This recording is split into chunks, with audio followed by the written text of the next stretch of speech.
Have more babies than you can afford.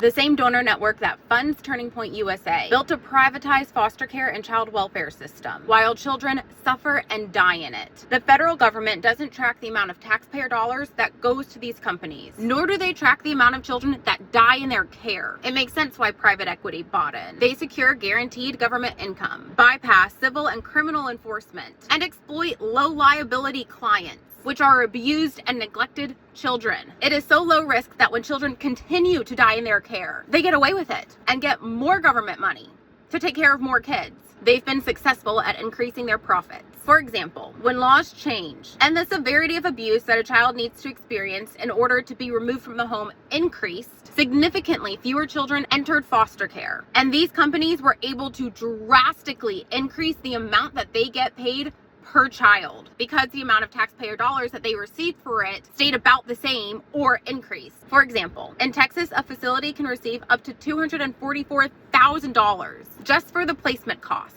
On top of that, some can receive up to $400,000 for the child's schooling within that facility. That is over $600,000 for one child's placement and school. There are several more revenue streams that they get in addition to those. The private equity and finance consultants getting paid taxpayer dollars has done a good job at maximizing the revenue for the private companies that they work for. For example, since these companies are able to discriminate in many states against foster parents, more children are forced to go into facilities, which results in higher payments because facilities get way more than foster parents. The children pay the price with their lives.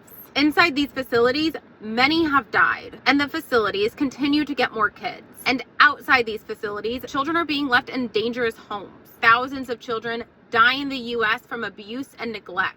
The federal government believes that that number is actually 2 to 3 times higher than what's reported, but nothing's been done about it. In fact, the enforcement to hold these companies accountable was gutted, and the division that counts the amount of child deaths in the country in the foster care system was eliminated completely. This is part 6 of why are kids dying in Texas. But don't think it's just here. And it's getting worse. The profits and people behind this system are funding more lobbying, more political campaigns, more donations to organizations that puts the right people in power to expand their business model and revenue at the cost of children's lives. Have more babies than you can afford.